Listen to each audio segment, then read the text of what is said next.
terkait kasus Subang, saya memang mendapat kuasa dari suami sama istrinya, istri mudanya. Jadi kalau suaminya saya pegang langsung, Pak Yosep. Kalau istrinya Ibu Mimin itu dipegang oleh Robert, masih tim kita juga. Jadi kita bentuk 2 tim untuk pembelaan, karena memang kita melihat ya ada kejanggalan terutama di masalah opini yang terbentuk begitu rupa menyudutkan klien kami, Pak Yosep dan Ibu Mimin. Jadi kemarin waktu hari Senin kita mendampingi para saksi sampai kurang lebih diperiksa kurang lebih 10 jam lah di Subang. Itu yang kita lakukan hari Senin kemarin. Oh, indikasinya opini jadi tersangka loh, bagaimana si sang suami?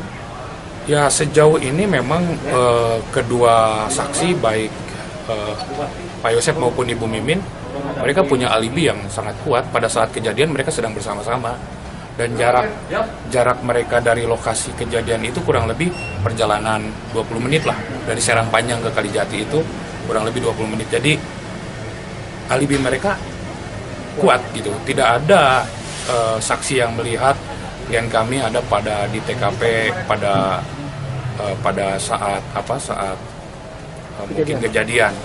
Nah, salah satunya Pak Yosep itu jam 7 lebih Pak Yosep datang ke rumahnya, ke rumah istri tuanya, dan dia melihat posisi rumah sudah terbuka, kemudian dia masuk, ternyata kosong dan sudah ada bercak darah, baru dia keluar lagi minta tolong kepada tetangga. Dia pikir awalnya ada perampokan atau ada penculikan.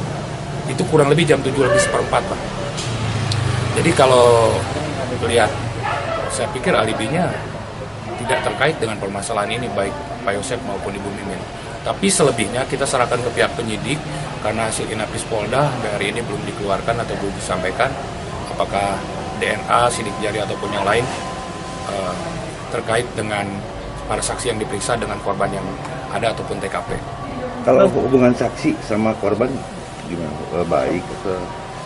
Kalau saksi Yosep dengan korban istri dan anaknya jelas baiklah. Jadi menurut keterangan saksi, pada saat dia akan pergi hari Selasa malam, itu dia pergi minta uang, karena memang yang mengurus keuangan adalah anak sama istrinya.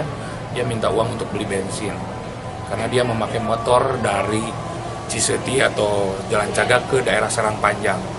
Dia diberikan uang sama korban anaknya itu 20.000, gitu kan. Langsung berangkat ke rumah istri mudanya. Jadi sebelum berangkat tidak ada masalah. Bahkan saya dengar hari Minggu atau hari Sabtunya mereka masih pergi praktis golf, karena senang main golf ini dua-duanya gitu. Istrinya juga maupun istri tuanya maupun dengan saksi Yosep. Jadi tidak ada masalah. Kemudian dengan anaknya pun tidak ada masalah. Semuanya baik-baik saja.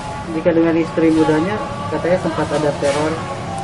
Kalau masalah itu saya kurang tahu persis terornya seperti apa, itu pendapat siapa. Yang jelas menurut keterangan saksi tidak ya kalau nanti untuk Ibu Mimin lebih baik tanyakan ke pengacaranya, karena Robert yang mendampingi.